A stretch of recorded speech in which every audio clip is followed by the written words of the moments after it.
Captain Lisa Warren stared at the screens in front of her. The bridge of the TCS Pioneer was quiet except for the soft hum of the ship's engines. They had been exploring the empty space near Kepler 442 for 3 weeks now. It was supposed to be routine work, map the system, check for useful planets, and report back to Earth. But now everything had changed. "Captain, those ships are still following us," said Lieutenant Tom Garcia from his position at the sensor station. His voice was steady, but Lisa could hear the worry underneath. Lisa looked at the main screen. 5 massive alien ships moved through, space like giant metal whales. Each one was 3 times bigger than the Pioneer. Their hulls were smooth and dark, with strange blue lights running along their sides. They had appeared 2 hours ago without any warning. "Any response to our messages?" Lisa asked. "Nothing yet, Captain," replied Communications Officer Janet Mills. "I've tried every frequency we know. Standard greeting protocols, mathematical sequences, even music. They're not answering." Lisa walked to the center of the bridge. 20 years in space had taught her to stay calm when things went wrong, but these ships were unlike anything in the human databases. Their design was too advanced, too alien. This was humanity's first contact with another intelligent species, and it was happening in the middle of nowhere with just her small exploration ship. "Captain," Janet said suddenly, "they're sending something now." The main screen flickered, then a face appeared that made everyone on the bridge freeze. It was clearly not human. The alien had pale blue skin stretched tight over sharp bones. Its eyes were large and completely black. When it spoke, the words came through the translation system in perfect English. "Primitive vessel, you will listen," the alien said. Its voice was cold and flat. "I am Admiral Zexathera of the Zephyrian Collective. Your species has been observed. Your expansion ends now." Lisa stepped forward. "This is Captain Lisa Warren of the Terran Colonial Alliance ship Pioneer. We come in. Peace and wish to establish diplomatic contact with your people." The alien's expression did not change.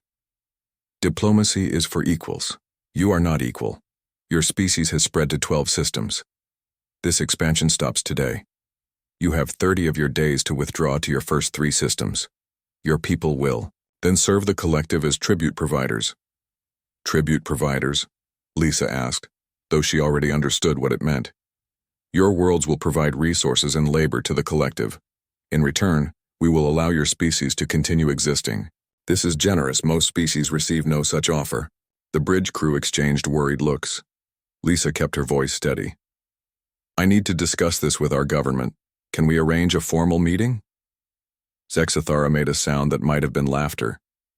"Lesser species always believe they can negotiate. There is nothing to discuss. 30 days. Begin your withdrawal or face corrective measures." "What kind of corrective measures?" Lisa asked. "The kind that remove problems permanently," Zexathara replied. "Do not test our patience. We have ruled this region of space for 3,000 years. Your primitive weapons and small ships are amusing, but they will not save you." The screen went dark. The alien ships began moving away, but they stayed close enough to watch. "Get me a channel to Earth," Lisa ordered. "Maximum priority, and send copies to every colony and station in human space." "Yes, Captain," Janet replied, her fingers flying over her controls. Lisa sat in her command chair and began recording her message. "This is Captain Lisa Warren of the TCS Pioneer, to all human colonies and Earth Command. We have made contact with an alien species called the Zephyrian Collective. They have given humanity an ultimatum." She described everything that had happened. When she finished, she added, "I recommend we take this threat seriously. Their ships are far more advanced than ours, but I also recommend we do not give in to their demands. Humanity has never bowed to bullies before." The message would take hours to reach the nearest human colony through the quantum relay network. But once it did, it would spread to every human world in minutes. On Earth, President Kate Sullivan was in a meeting about trade agreements when her aide burst into the room. "Madam President, you need to see this immediately." 5 minutes later, Sullivan was watching Lisa's message with her senior staff. When it ended, the room was silent. "How certain are we that this is real?" asked Defense Secretary Paul Anderson. The quantum signature checks out, replied Admiral Helen Grant, head of the Colonial Navy. Captain Warren is one of our best. If she says these aliens are serious, they are. Sullivan rubbed her temples. 30 days to abandon 9 of our 12 systems and become slaves to aliens. Not exactly the kind of first contact we hoped for. What are our options? Asked Secretary of State Carol Martinez. General Ryan Baker, head of Terran Defense Forces, pulled up a holographic display. Military options are limited. Our deep space sensors have detected at least 50 alien ships in the area. Each one is bigger and more advanced than our largest vessels. So we can't fight them? Sullivan asked. I didn't say that, Baker replied with a slight smile. I said our options are limited, but humans have won fights against bigger, stronger enemies before. Sullivan stood up.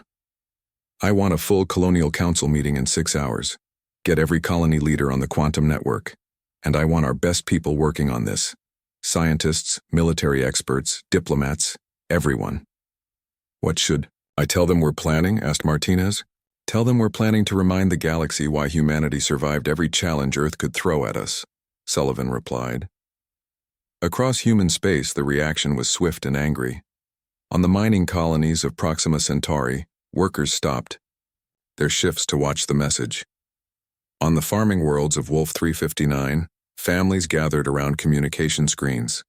On the trade stations orbiting Alpha Centauri, merchants and travelers shared the news with growing fury.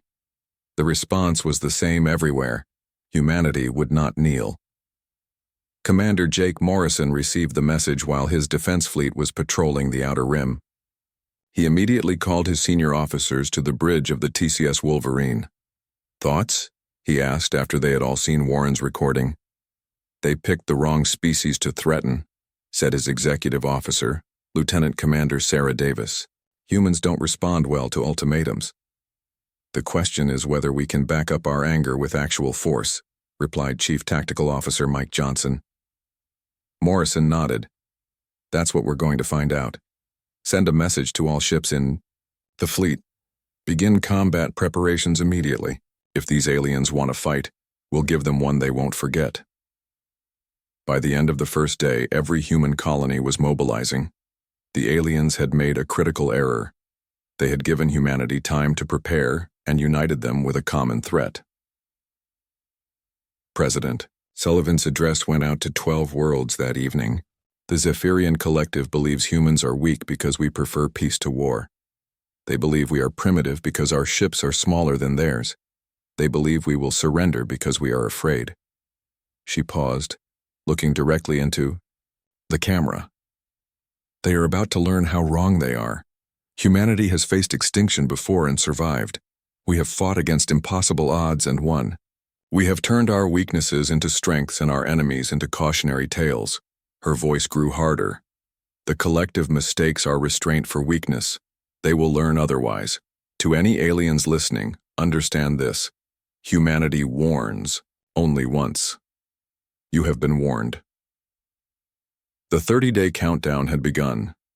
But across human space, what looked like panic was actually the largest military mobilization in human history. The Zephyrians had dismissed humanity's warning. They would soon discover the price of that mistake. Day 3 of the countdown brought the first signs of what the aliens thought was human panic.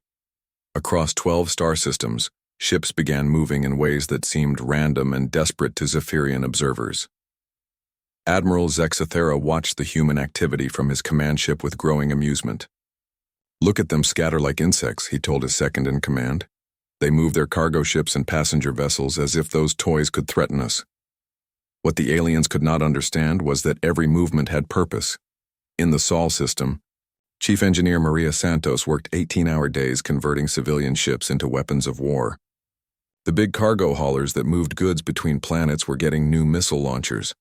Passenger ships that once carried families on vacation were being turned into troop transports. How many more can we convert? Asked Lieutenant Commander Alex Turner as he watched workers install military computers into a mining vessel. Every ship that can fly, Maria replied, wiping sweat from her forehead. The President wants 500 combat-ready vessels in 27 days. Alex shook his head. The aliens will see right through this. These ships aren't built for war. Maria smiled grimly. They don't need to be built for war. They just need to do one job very well. On Earth, Dr. Elena Rodriguez had not slept in 2 days. The alien encounter data from Captain Warren's ship played over and over on her screens. Every detail mattered. Every scan could reveal a weakness. "What do you see?" asked Colonel Nathan Price, commander of the Special Weapons Division. "They're shields," Elena said, pointing at the energy readings. "Look at how they deflect our sensor beams. The shield frequency is designed to stop energy weapons. Lasers, plasma cannons, particle beams. So their shields can stop anything we can shoot at them," Price said. "Anything we normally shoot," Elena corrected. "But what about things we throw?" Price raised an eyebrow. "Explain." Elena pulled up another screen showing human mining operations. "We use mass drivers to launch cargo pods between asteroids, big magnetic rails that can throw several tons of material at high speed." "You want to throw rocks at alien spaceships?" "Not rocks.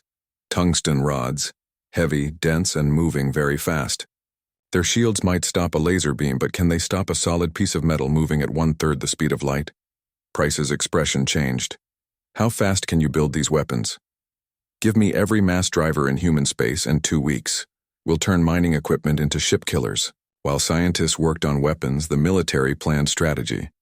Major Beth Collins led a team of volunteers on the most dangerous mission of the countdown. Her job was to get close to the alien fleet and learn everything possible about their ships. "Remember, we're just a lost cargo hauler," she told her crew as their disguised ship drifted toward the Zephyrian fleet. "Keep all weapons powered down. If they scan us, we're carrying food supplies to a mining station." The aliens barely noticed the small human ship. To them, it was just another sign of human panic. Refugees fleeing with whatever they could carry. Beth's ship drifted for 6 hours recording everything. Ship designs, energy signatures, communication frequencies, formation patterns. When they finally left, they had enough data to change the course of the war. Their command ships stay in the center. Beth reported to General Baker. Everything else protects them. They're used to fighting enemies who attack straight ahead. "What about their weak points?" Baker asked. "Their size," Beth replied. "Those big ships turn slowly, and they're designed to fight one enemy at a time, not swarms of small attackers." The aliens continued to watch human preparations with growing confidence. Zexathara sent regular reports to the collective high command describing human desperation. "They gather their primitive vessels like frightened animals," he reported. "Some attempt to modify civilian ships with crude weapons. It is amusing to watch." High Executor Vashitar, Supreme Commander of the Collective, reviewed the reports with satisfaction. "How many ships can they field?" "Perhaps 800 of their largest vessels," Zexathara replied. "But they are no match for our technology. One of our battleships could destroy 10 of theirs. Nevertheless, do not underestimate them completely," Vashitar warned. "Unknown species sometimes surprise us." Zexathara made the sound that passed for laughter among his people. "Impossible. We have ruled this galaxy sector for 3 millennia. We know the patterns of lesser species. They always follow the same path: threats, desperate preparation, futile resistance, surrender." What neither alien commander understood was human history. Earth had been a hostile world that tried to kill its children with ice ages, plagues, asteroid impacts, and supervolcano eruptions.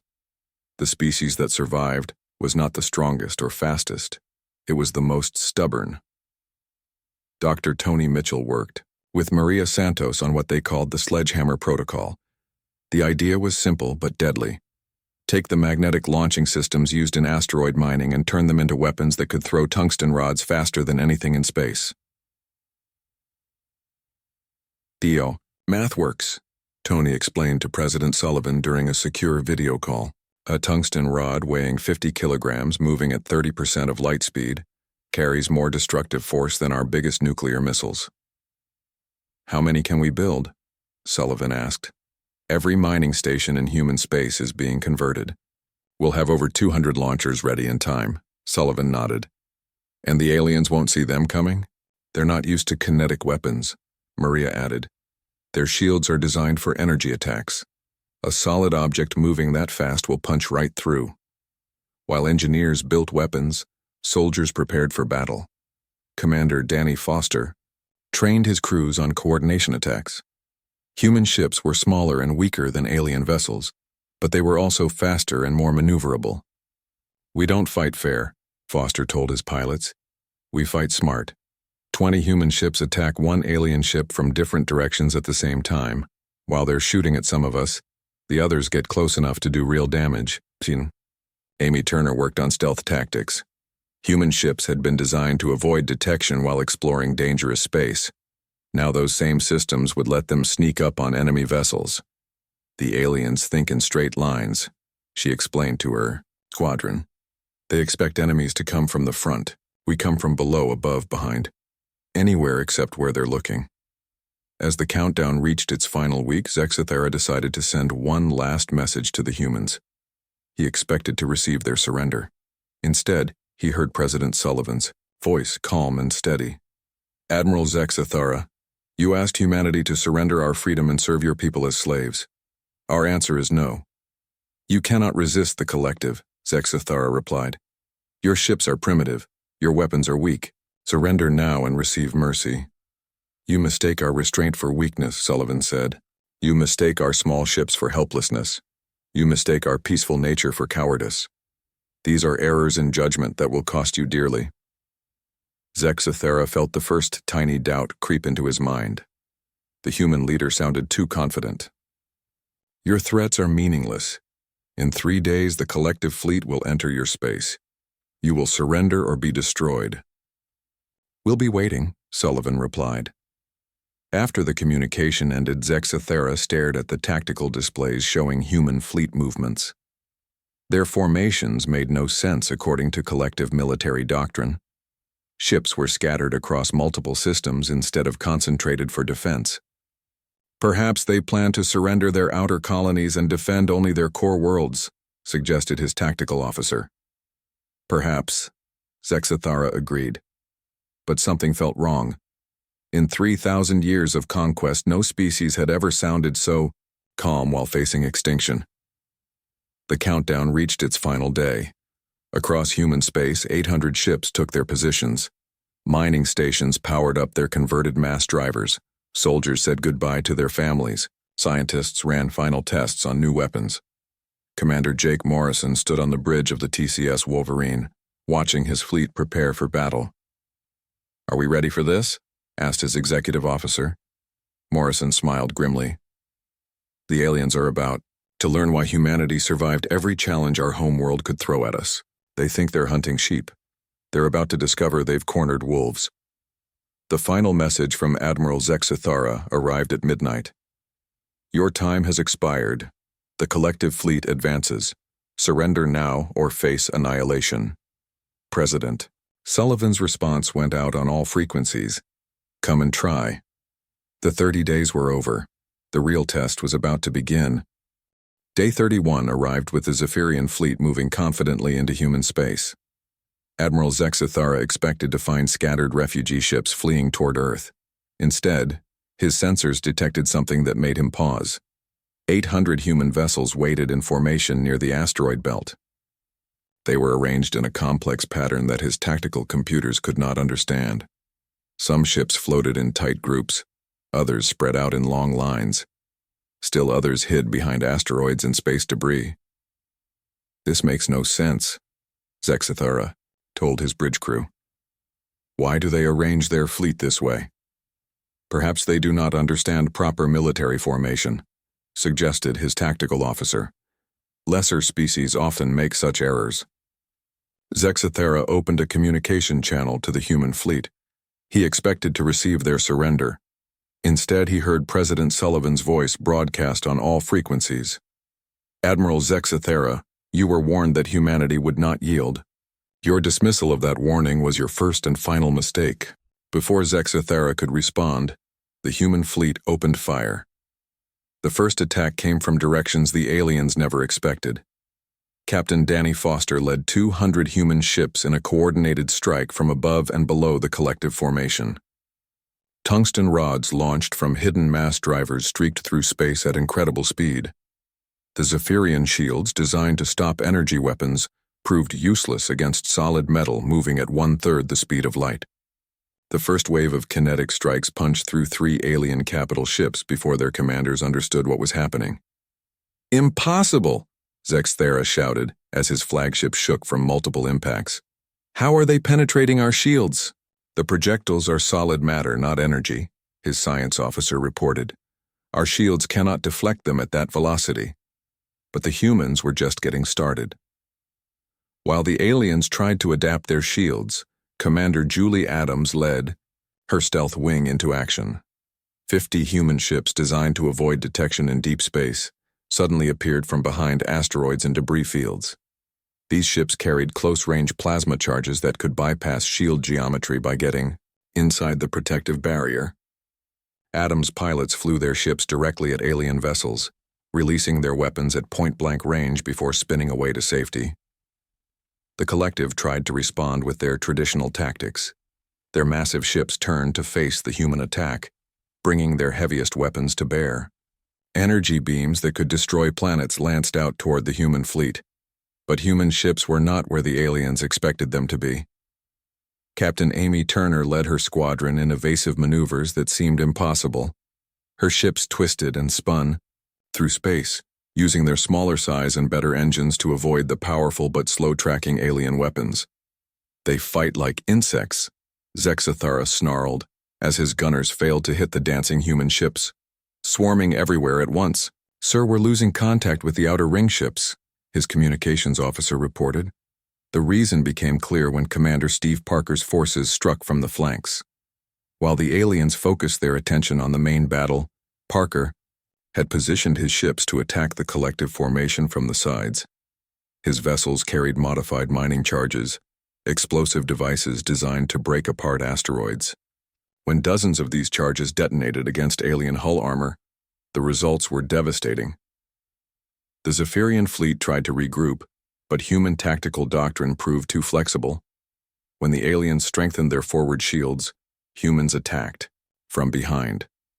When they protected their flanks, humans struck from above and below.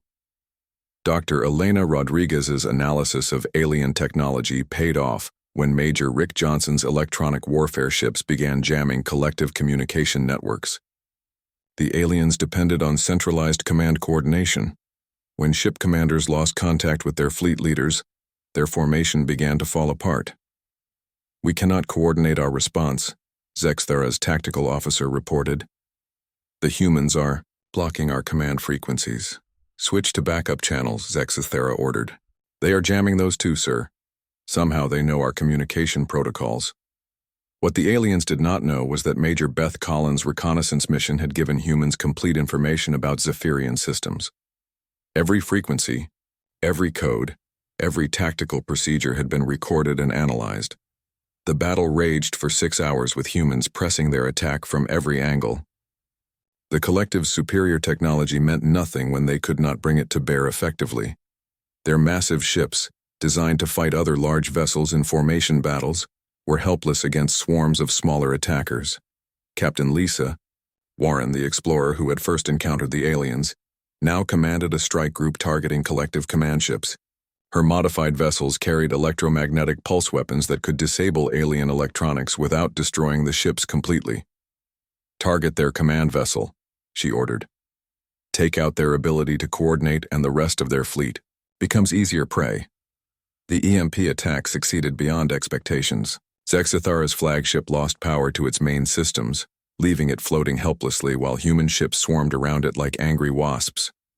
By hour 10, the collective formation had completely collapsed. Individual alien ships tried to fight on, their own, but they were outnumbered and outmaneuvered. Human pilots trained in asteroid belt navigation flew circles around the massive but clumsy enemy vessels. Commander Jake Morrison coordinated the final phase of the battle from his flagship. "All units begin encirclement pattern 7. Don't let any of them escape to report our capabilities." The seemingly random positioning of the human fleet now revealed its true purpose. Every escape route from the battle zone was blocked by human ships. The collective fleet found itself trapped in a three-dimensional cage with no way out. Zexithera, his ship crippled and his fleet in ruins, finally understood the magnitude of his error. These were not primitive savages with crude weapons. These were survivors who had turned every disadvantage into a weapon. "Admiral, we must withdraw," his second-in-command urged. "We have lost 60% of our ships." "Withdraw to where?" Zexithara asked bitterly. "They have us surrounded. Every exit is blocked." The final phase of the battle became a fighting retreat as the surviving collective ships tried to break through human lines. But even in retreat, the aliens discovered that humans had planned for this possibility. Captain Amy Turner's fast attack ships harassed the fleeing aliens, while Commander Foster's heavy units blocked their escape routes. The Zephyrians had to fight their way through multiple defensive lines, losing more ships with each breakthrough. When the battle finally ended after 14 hours, the results spoke for themselves. The mighty collective fleet had lost over half its ships and all of its confidence. The survivors limped away toward their nearest stronghold, no longer the proud conquerors who had dismissed human warnings. Admiral Zexithara stared at the tactical display showing his losses. In one day, a species he had considered primitive insects had handed the collective their worst military defeat in over 1,000 years. "Send a message to High Command," he ordered quietly. "Tell them we have encountered something unexpected." "What should I tell them about the humans?" his communications officer asked. Zexithara looked at the debris field that had once been proud collective warships. "Tell them we made a mistake. A very serious mistake." Behind them, the human fleet regrouped and began salvaging alien technology. President Sullivan's message went out to every colony in human space. "The first test is complete. They came to enslave us. They learned instead that humanity does not yield." But across human space, military leaders knew this was only the beginning. The collective would return with reinforcements. The real war was just starting. General Ryan Baker received the battle reports with grim satisfaction. "They wanted to test human resolve," he told his staff. "Now they know what that means, but they'll be back with everything they have." "Are we ready for that?" asked Admiral Helen Grant. Baker smiled coldly. "They still think this is about military strength. They don't understand that they've awakened something that should have been left sleeping. Humanity doesn't just fight wars. We end them." The galaxy was about to learn why humans had survived every challenge their hostile homeworld could present. The collective had dismissed their warning. Now they would face the full consequences of that choice. High Executor Vashtar received Admiral Zexithara's report with disbelief. The message played 3 times before he could accept what he was hearing. A primitive species had not only resisted the mighty collective, but had destroyed 60% of their regional fleet. "This cannot be accurate," he told his Council of War.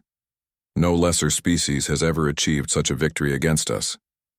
"The battle records are clear," replied Fleet Commander Kethvar. "The humans use tactics we have never encountered. They turned their weaknesses into advantages."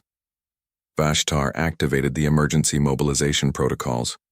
Every available ship in 3 sectors received orders to converge on human space. The collective would crush this upstart species with overwhelming force. At the same time, he opened communication channels to the human leadership. Surely they would negotiate now that they understood the true power of the collective. President Sullivan's response shocked him to his core. "High Executor Vashtar, you had your chance for diplomacy. You chose intimidation instead. Now you face the consequences of that choice. You cannot stand against the full might of the collective." Vashtar replied. "I offer you one final chance to surrender with honor." Sullivan's voice was cold as space. "We tried honor. You rejected it. We offered peace. You dismissed it. Now, you get war. And when humans make war, we don't stop until the threat is completely eliminated." The communication ended, leaving Vashtar staring at a blank screen. No species had ever spoken to the collective with such confidence. It was unthinkable. What he did not understand was that humanity had spent the days after their first victory, preparing for exactly this moment. The Terran Colonial Alliance did not celebrate their success.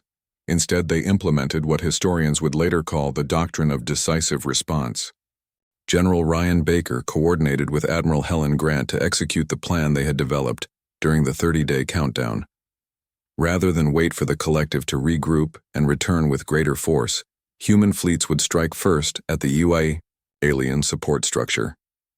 "We're not fighting a defensive war anymore," Baker explained to his commanders. "We're going to destroy their ability to threaten us ever again." The first targets were collective mining stations and supply depots. Commander Jack Phillips led deep strike missions using modified stealth vessels that could travel undetected through enemy space for months if necessary.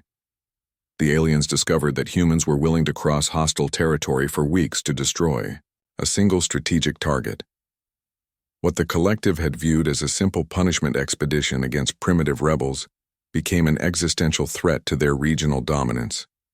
Phillips' first target was a massive ore processing facility that supplied raw materials to collective shipyards. The station was built inside a hollow asteroid, considered impregnable by alien standards. "Remember, we're not here to fight," Phillips told his assault teams. "We're here to destroy their ability to build ships, plant the charges, and get out." The attack succeeded perfectly. Human commandos infiltrated the station, planted explosive charges in key locations, and escaped before the aliens knew they were there. The destruction of the facility would delay collective ship construction for months. Similar attacks struck supply convoys, communication relays, and fuel depots across 3-star systems. The aliens found themselves fighting a war unlike anything in their experience. Instead of massive fleet battles, they faced countless small attacks that slowly strangled their war effort. Dr. Caroline White made the breakthrough that changed everything. Working with captured collective technology, she reverse-engineered their faster-than-light communication systems. "We can now listen to their command frequencies," she reported to President Sullivan. "Every order, every plan, every troop movement. They can't surprise us anymore." The intelligence advantage proved devastating. When the collective planned an attack on human colonies, the colonies were evacuated, and the attacking fleet found heavily armed defensive positions waiting for them. When aliens tried to set ambushes, human ships arrived prepared for battle. But the most audacious operation came when Captain Randy Clark's reconnaissance forces discovered the location of the collective's regional command center. The facility controlled all military operations in this part of the galaxy and was considered absolutely secure. "It's built into a massive asteroid in the Vega system," Clark reported. "Shields, weapons, and enough armor to stop a fleet. The aliens think it's untouchable." Colonel Nathan Price studied the reconnaissance data with growing excitement. "What if we don't try to blast through their defenses? What if we go around them?" The plan was insane by collective standards, but perfectly logical to human military thinking. Instead of attacking the command center directly, human forces would capture it intact and use it against its builders. The assault began with Major Rick Johnson's electronic warfare units jamming all communications to and from the facility. The command center found itself cut off from the rest of the collective fleet at the exact moment it needed to coordinate their response to human attacks. Then came the kinetic bombardment. Tungsten rods launched from hidden positions struck the asteroid's surface installations, destroying shield generators and defensive weapons. The aliens inside the facility could only watch as their protection disappeared. The final phase was the most dangerous. Human Marines, trained for zero-gravity combat in asteroid environments, breached the facility through maintenance tunnels and service ports that the aliens had never imagined enemies could use.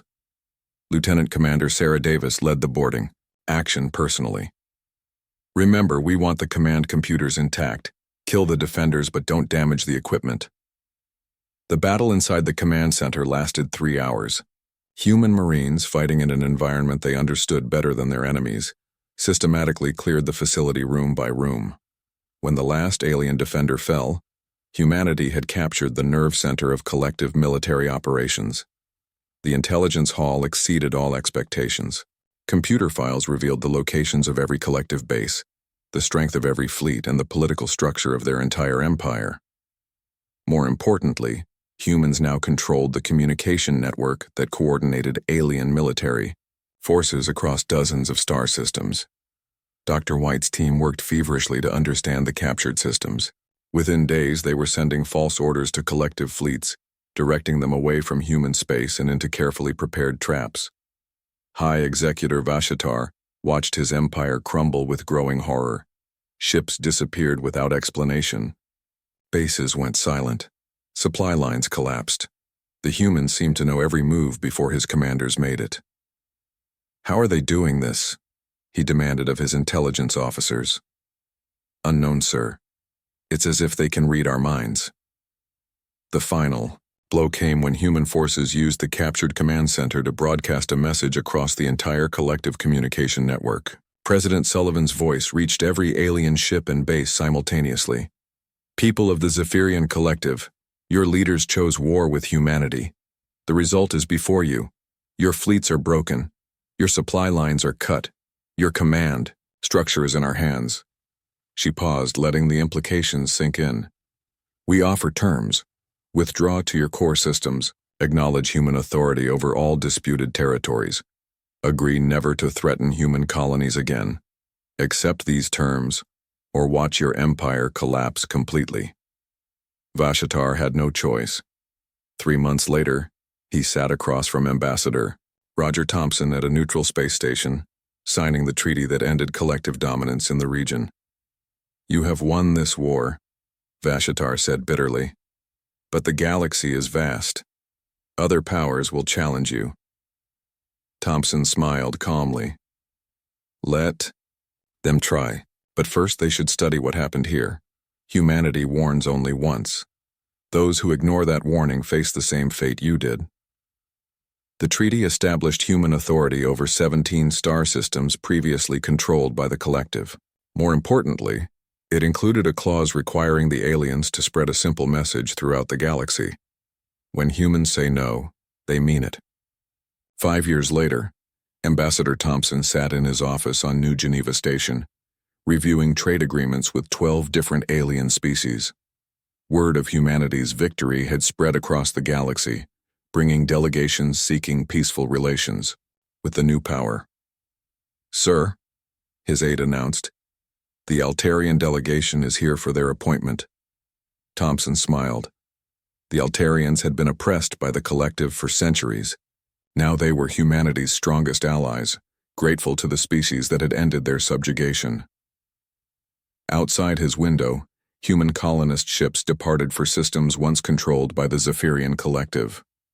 The galaxy had learned a fundamental truth about the species from Earth. Their restraint should never be mistaken for weakness. Admiral Jake Morrison, now fleet commander for the entire Outer Rim, watched the colony ships depart with satisfaction. The aliens had wanted to test human resolve. They had learned instead that humanity possessed something more dangerous than superior technology or overwhelming numbers. They possessed the absolute determination to survive and protect their own, no matter the cost to their enemies. The Zephyrian Collective still existed, but they now served as a warning to the galaxy. When humans said they would not yield, they meant it. When they warned potential aggressors to back down, those warnings should be heeded. The galaxy had learned that humanity's greatest weapon was not any technology or tactic. It was their unwillingness to accept defeat, their refusal to surrender their freedom, and their absolute commitment to ending any threat to human survival. The collective had dismissed humanity's warning. The price of that dismissal was the complete destruction of their regional power and their reduction to a cautionary tale told throughout the stars.